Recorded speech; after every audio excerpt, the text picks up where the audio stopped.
Opinião, como dizia um irlandês famoso, quando eu estou em silêncio, as pessoas têm dúvida se eu sou estúpido ou genial. Quando eu abro a boca, eu resolvo essa dúvida. O mundo não tem forma. O mundo da minha avó e da avó dos senhores tinha forma. Talvez o mundo das mães talvez ainda tivesse forma. O mundo de hoje não tem forma. Ele não tem um princípio estabelecido. Essas certezas do que era uma carreira, do que era um casamento, do que eram as coisas certas e erradas, pessoas boas e pessoas ruins, ela desapareceu. Nós somos um mundo líquido porque sem forma somos obrigados a criar nosso sistema de valores. Essa ideia de foco é uma ideia de um mundo mais tradicional. Marx, em 1848, no Manifesto do Partido Comunista, dizia que o nosso mundo entrou numa fase, 1848, onde tudo que é sólido desmancha no ar. Nosso mundo entrou nessa fase e essa fase vai continuar por algum tempo. Pelo contrário, ela está se acelerando. E a velocidade dessa transformação faz com que eu perca a referência, porque aquilo que transformou o meu mundo já perdeu o significado. Essa perda de referência é que tudo aquilo que eu aprendi, inclusive já como professor, usar retroprojetor, passar prova em mimeógrafo, desapareceu como sentido. Todas essas questões vieram ao lado de um aumento espetacular, do qual eu sou testemunho nesses 33 anos de atividade pedagógica, do individualismo. O individualismo é a marca do nosso tempo e está crescendo. Há um teste do qual nenhum de nós jamais falhará ao fazer. É só perguntar para qualquer pessoa que não esteja aqui ao chegar a casa, dizer à esposa, ao marido, namorado, aos filhos: eu estou cansado. E todos os senhores ouvirão o quê? Eu também. Quem está casado há mais de 14 horas sabe a resposta. Eu também. Vejam, eu não perguntei como você está. Eu estou tentando trazer à tona a minha dor e o meu cansaço. Então eu digo, mas eu acordei às 6 da manhã, eu acordei às 5. Ninguém ouve. Ninguém ouve. Ninguém ouve absolutamente nada. Digam a qualquer pessoa qualquer bobagem. A minha bobagem preferida é astrologia. São aquelas coisas que não prejudicam nem ajudam ninguém, mas são simpáticas, né? Digam qualquer coisa, como por exemplo, eu sou de Aquário, e a pessoa vai dizer: eu de Libra. Ah, meu ascendente é Aquário, meu EP. Vai, morra, eu não estou perguntando nada de você. E as pessoas vão continuar falando. Façam esse teste com qualquer questão. O meu mais velho tem 18. O que vocês vão ouvir? O meu tem 17. Ninguém ouve ninguém. Ninguém ouve ninguém. Por isso que hoje, pessoas que se dispõem a ouvir são pessoas que têm um diferencial profundo sobre os outros. Numa reunião, são aqueles que controlam a reunião. Enquanto os outros falam, o silencioso fica captando o rumo da reunião para dar só uma interferência final. Eu tive que dizer no Rio, em função de uma vocação, de uma pergunta, vou usar essa metáfora no início que eu usei no Rio.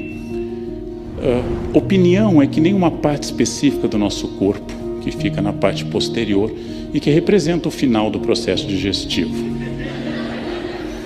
Opinião você pode dar, é sua. Não há lei contra. Não é, ao contrário do que dizem, não é imoral. É seu, é seu. Dê quando quiser e quantas vezes quiser. Porém, não é obrigatório. Você pode, mas não precisa. A primeira coisa é perguntar se a pessoa quer. É fundamental. E se a pessoa quiser, gives. Mas se a pessoa não quiser, então uma das coisas mais simpáticas do mundo é o silêncio, a opinião balançando apenas com interjeições bovinas, balançando a cabeça. Façam isso e casamento e emprego vão durar para sempre, gente. Vão para sempre. O individualismo é a nossa marca notável, uma das marcas mais extraordinárias deste mundo, porém, ao mesmo tempo, contraditoriamente, a experiência individual clássica, ela está deixando de existir, como nesse quadro Caspar Friedrich, romântico do século XIX, que pinta um homem subindo a uma montanha para ver a paisagem com neblina, Este é um homem do século XIX, este é um homem romântico, é um homem do XIX. Este homem não é contemporâneo. Um homem contemporâneo estaria fazendo o quê? Fotografando, tirando um selfie, eu e a montanha, né? Hashtag cheguei, eu subi, não? Ele estaria publicando já, editando e mandando mensagens e avaliando a sua viagem pela quantidade de curtidas que ele recebesse. Este é um homem estranho que sobe, observa e guarda para si aquilo que vê. Eu fiz 2 experiências recentes de fazer viagem internacional, não levando nenhuma máquina fotográfica e não utilizando a fotografia do celular. A meu favor, ou para diminuir, parece que isso é épico, eu já tinha ido a esses lugares várias vezes. Uma experiência completamente distinta. Eu não fotografo mais, eu apenas vejo. E eu comecei a viver. Imaginem isso. As pessoas são fixadas na intermediação eletrônica, chamadas redes sociais e assim por diante. As pessoas vivem através da imagem que elas transmitem. Eu não estou entrando naquela discussão que, quando eu era jovem, um autor da minha geração, Erich Fromm, dizia bastante, ter ou ser, publicar ou existir.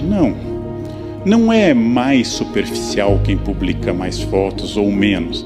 Apenas talvez tenha mais tempo e seja mais carente. Mas a grande diferença está em que eu suponho que isto seja viver. Eu suponho que esta imagem seja eu. Como eu escrevi num artigo para o Estadão sobre a moça australiana que abandonou as redes depois de anos fotografando. E para fazer uma foto zen na beira da praia, ela passou horas e horas testando o melhor ângulo. O mundo líquido dissolveu fronteiras. O mundo líquido tornou os valores relativos e introduziu a incerteza entre nós. Ninguém mais tem muitas certezas. Ninguém mais tem uma clareza sobre as coisas. Ninguém mais consegue dizer assertivamente o que é certo e o que é errado. E a identidade de todas as pessoas, farmacêuticos inclusive, médicos, professores e advogados, ela se torna líquida também. Essas identidades eram claras no passado. O simples uso do guarda-pó, do jaleco, o simples uso de um avental caracterizava uma pessoa.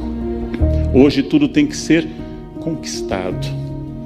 Eu só reclamo isso, e já reclamei várias vezes, que eu fui aluno numa época que os professores tinham toda a razão.